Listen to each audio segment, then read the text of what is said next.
The first change was small. Clara started leaving her phone face down. Before that, it was always open on the counter. She used to laugh at memes and show me messages. Now she tilted the screen away like it carried secrets. Do not disturb became her default mode. Her smile grew slower when I walked into the room. The gym used to be her sacred routine. Now she said, I'll go later, but later never had a time. Dinner went cold more often. She texted at 6 saying she'd be late, came home at 9. She smelled like eucalyptus and something untraceable. I learned to make 2 plates, one to keep warm. Her laughter faded from the house, but her excuses stayed consistent. Work, yoga, girls' night. Always the same words, different nights. I didn't question it. Interrogation ruins data. I just observed. Patterns matter more than emotions. She didn't look guilty. She looked distracted. The kind of distraction that doesn't come from stress. Her laptop became a vault. Once, we used to scroll listings together and dream. Now, she snapped it shut when I sat beside her. She said it was work. HR stuff. Confidential. Reasonable. Everything she did was reasonable, and that's what made it dangerous. Normal behavior turns into a disguise when you stop trusting it. I started writing things down. Not evidence. Just timestamps. The hour she left. The tone she used when she said goodbye. Her keychain clinked differently one night. Lighter. Like something was missing. She said she took off the gym tag. I nodded. People lie best when you let them. I didn't check her phone. Didn't follow her. Didn't ask who she texted. If you have to ask, you already know the answer. Instead, I watched the spaces she left behind. The empty chair at dinner. The untouched coffee cup in the morning. The ghost of perfume on the stairs. She said she was tired. I said okay. That word became our whole marriage. Okay. We said it until it meant nothing. Until it sounded like an agreement to pretend. Every night, I lay next to her breathing and wondered who she dreamed about. Her phone lit up once at 1 a.m. I didn't move. Didn't look. I just stared at the ceiling and counted heartbeats. Mine. Hers. And the silence between them. I told myself maybe I was imagining it. Maybe stability is supposed to feel like this. But deep down I knew. You can't lose something that was never real. You can only discover when it finally stops pretending. It started with a locksmith. Our gutter guy lost the lockbox with the spare key. Could be in his truck, could be in a stranger's pocket. Either way, it wasn't staying my problem. I told Clara we'd rekey the house on Saturday. She said I was overreacting. She rolled her eyes like I was locking up a prison. I told her I was protecting a home.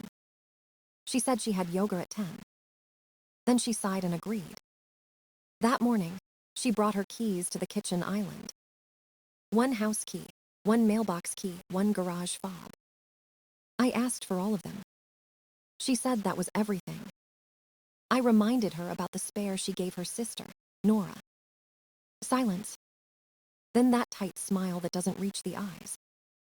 She needed it for emergencies, Clara said. Emergencies have a doorbell, I replied. She hesitated before texting Nora. Typed. Deleted. Typed again. Her thumb hovered like she was sending a confession. She called first. That was new. It rang twice, then stopped. Finally, she texted something painfully formal. Hey, can you drop off my spare key? Ethan wants to rekey. She looked up at me with a forced smile. 15 minutes later, Nora showed up. Too cheerful. Too quick. She handed me the spare like it was nothing. I thanked her, counted the keys. All accounted for. Except the air felt wrong. Like someone was performing a scene. I put the keys in a bowl on the counter. These stay here until I hand them back, I said. Clara's jaw tightened. I called the locksmith. He changed every cylinder, reprogrammed the keypad, replaced the garage code. She asked, "What's the new code?" I said, "Only I know." She laughed softly. It wasn't a real laugh. She left for yoga, 10 minutes late, with a new key heavy on her ring. When she came back, she ran her thumb over the cut pattern. Like it had teeth. "Are we done with your security theater?" she asked. "We're done with loose ends," I said. I tossed the old locks in the trash. The sound was heavier than metal should be. That night, she was quiet.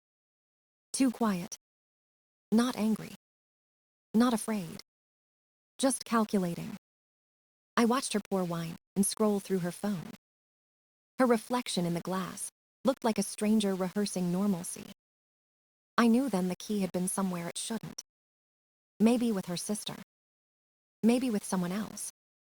The truth doesn't hide forever. It waits. It breathes. It smiles across the dinner table, pretending everything's fine. I kissed her goodnight. She smiled back. Neither of us believed it. Locks can keep people out, but they can't keep lies in. It happened on a Saturday afternoon. The kind of quiet day when nothing feels dangerous. We had a few friends over for burgers and beer. The men stayed by the grill. The women gathered on the patio, laughing too loud. Through the open kitchen window, I heard her voice. Clara's. Loose, unfiltered, the way she sounded when she forgot to pretend. "Ryan was the best sex I ever had," she said. It was casual. Effortless. Like she was raiding a restaurant. Someone laughed awkwardly. Someone coughed. She kept talking.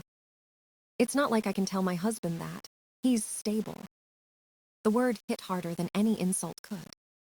Stable. Predictable. A man who doesn't make her feel anything. I didn't move. Didn't drop the spatula. Didn't break character. I flipped a burger and watched the fat drip into the flame. Each drop sounded like punctuation. Best sex I ever had. I smiled through the smoke. When people are cruel without realizing, it's pure honesty. She came inside later, glowing with that post-confession confidence. She kissed my cheek and asked if the burgers were done. "They're perfect," I said. She didn't hear the tone. That night, I lay beside her and listened to her breathing. I memorized the rhythm like it was evidence. I thought about the man she compared me to. Ryan. The name I never wanted to know. The ghost now living rent-free in my house. My hands were steady. My thoughts weren't. Some men break things. Some men scream. I plan. The next morning, I made coffee and fed the dog. Routine keeps the anger from spilling over. She asked if I was okay. I said yes. The lie slid out smooth, practiced, professional. Inside, something small snapped and reformed into steel. People think betrayal feels like an explosion. It doesn't. It feels like frostbite. Slow. Clean. Permanent. I watched her scroll through her phone, smiling at some text. Probably her friends. Probably gossip. Maybe him. It didn't matter anymore. I decided then I'd never raise my voice. Never beg. Never accuse. I'd only execute. Love ends loud for most people. For me, it ended in silence. The kind that cuts deeper than any scream. I finished my coffee, washed the mug, and wrote a note in my head. Step 1, control the assets. Step 2, control the exit. Step 3, never let her see you bleed. I smiled when she kissed my shoulder. She thought she still had me. She didn't. She just hadn't realized yet that the man beside her was already gone. I waited 2 months before making my move. Anger cools into clarity if you let it breathe. One night after dinner, I told Clara I'd been thinking. About risk, about business, about protecting her. I said we should draft a postnuptial agreement. Something clean. Something responsible. She frowned, suspicious but curious. Why now? She asked. My company might expand, I said. If things go wrong, I don't want you caught in the fallout. She softened. Guilt does that. It makes people eager to prove trust. I showed her spreadsheets, mock clauses, numbers that sounded fair. I offered to pay for her own lawyer. She smiled, relieved. She thought she was marrying a man of logic. She didn't realize logic was the knife I chose. The agreement was simple. If we split within 2 years, she got $75,000. After that, 50. After 5 years, 25. No claim on the house. No right to alimony. The dog stayed with me. Everything looked balanced, adult, ethical. Her lawyer added small details that meant nothing. She signed without hesitation. Her handwriting neat, confident, unaware. We even toasted afterward. To our secure future. I kissed her cheek, and she thought I'd forgiven her. Forgiveness wasn't on the list. I stored every signed copy in the safe. Cloud backup, printed file, notarized and sealed.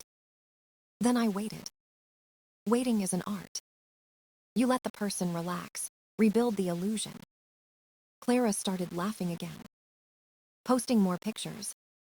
Holding my hand in public. She thought the silence meant peace. It meant calculation. I went back to work as if nothing had happened. I made small talk about groceries, bills, the dog's vet visit. Every sentence was part of the disguise. At night, I'd reread the contract, line by line.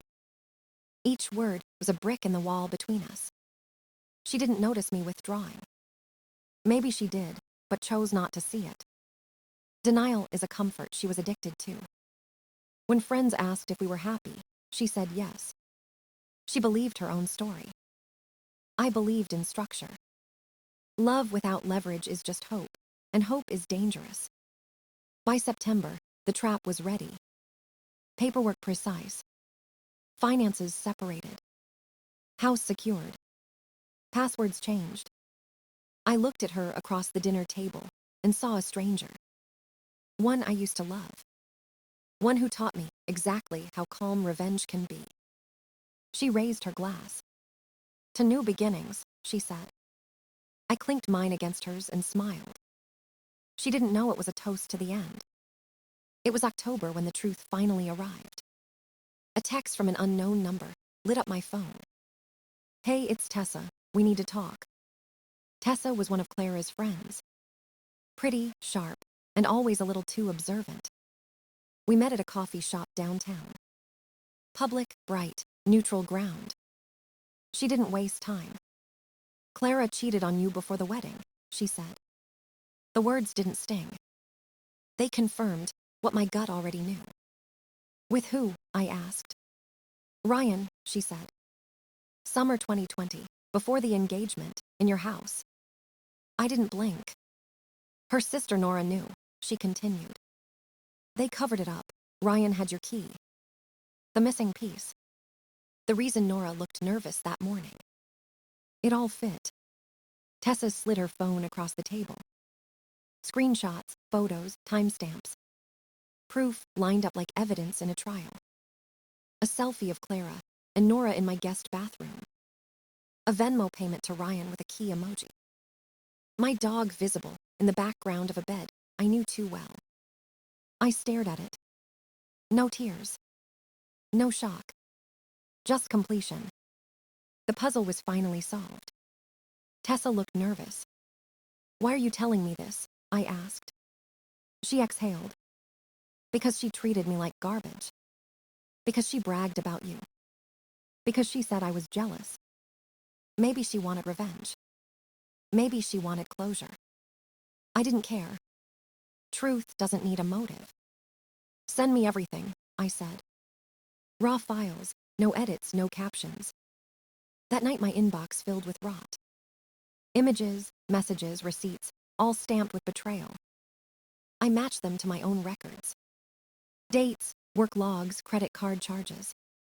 Everything aligned perfectly. I didn't confront Clara. I didn't scream. I didn't even look at her differently. I just sent one email to my attorney.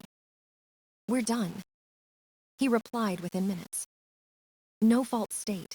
Postnup controls property. File on irreconcilable differences." Simple, efficient. Exactly how I like it. I opened a new bank account and moved my paycheck. Closed the joint credit cards. Cataloged every asset, every receipt, every room. The house became a crime scene of calm precision. On Thursday, I filed the papers. By Friday, everything was set in motion. I didn't warn her. You don't warn someone you're rescuing yourself from. That evening, she came home from the gym. The process server rang the bell. I watched from the kitchen, drinking water. She turned, holding the envelope like it was poison. "What is this?" she asked. "Divorce," I said. Her face fell apart in slow motion. You could see the moment she realized I'd already escaped. The plan was perfect. The silence was absolute. And for the first time in years, I felt free. She stood in the kitchen, clutching the envelope. "Are you serious?" she asked, voice trembling. "Yes," I said, calm as a judge reading a verdict. "You have 30 days to move out. It's in the agreement." She blinked fast, trying to process the words. Her lips moved, but nothing came out at first. Then came the denial, the rage, the pleading. All the stages of loss in 10 seconds. I didn't raise my voice. I didn't explain again. I had already won, before she opened the envelope. She threw her phone onto the counter. "What is this really about?" "I heard you," I said. "On the patio, about Ryan, about me being stable." Her mouth fell open. She tried to speak, but I didn't stop. "And Tessa told me everything, about the key, about my house." That was the hit she couldn't recover from. She sat down hard, shaking her head. "It didn't count," she whispered. "That was before we were married." I smiled. That's not how math works. The silence that followed was surgical. No screaming, no tears. Just realization carving through the air. I handed her a glass of water she didn't take. Then I went upstairs. 2 days later, Tessa came over. We talked. We didn't pretend it was innocent. We both knew what we were doing. It wasn't romance. It was symmetry. Clara came home early that day. She saw Tessa's shoes by the door. Her voice cracked. "Tessa." We were upstairs. She walked in and froze. Her face turned to stone. "Are you serious?" she said again. "Yes," I said. "This is my house." She called Tessa trash. Tessa just stared back, cold and steady. "You used his house for your closure," she said. "Enjoy the couch." The pillow Clara threw hit the wall and fell limp. Then she lunged. They tangled, messy and real. No drama, just pure chaos. I stepped in between them. "Stop," I said. Neither listened. So I pulled out my phone and hovered over 911.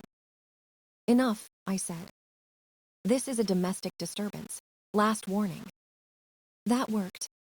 Tessa fixed her hair. Clara looked at the floor, breathing hard. I told Tessa to leave. She did. Clara slammed the guest room door so hard the walls shook. The next week was silent. She packed slowly. Each box a confession. When she left, the house felt bigger. Cleaner. I covered her moving costs, just like the contract said. She texted threats later. Then apologies. Then nothing. I filed everything neatly, labeled evidence. By December, the divorce was final. No arguments. No alimony. Just paperwork and signatures. Tessa still visits sometimes. We don't talk about Clara. We don't have to. The house is quiet now. The kind of quiet you earn. The kind that means you survived. Clara moved out 11 days later. No tears. No goodbye. Just boxes and silence. She left the house cleaner than she ever kept it. That's what guilt does. It polishes what it broke.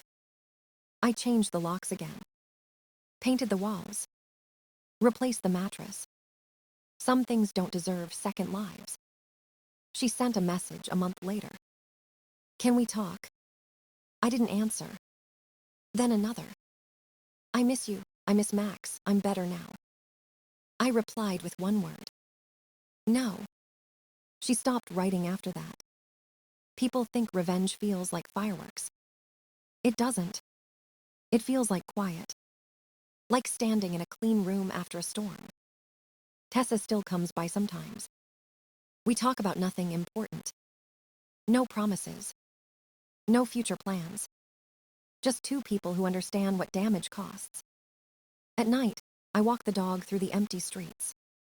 The house glows behind me, steady and still. Clara's ghost doesn't live here anymore. Only silence does. And for the first time in years, it finally feels like peace.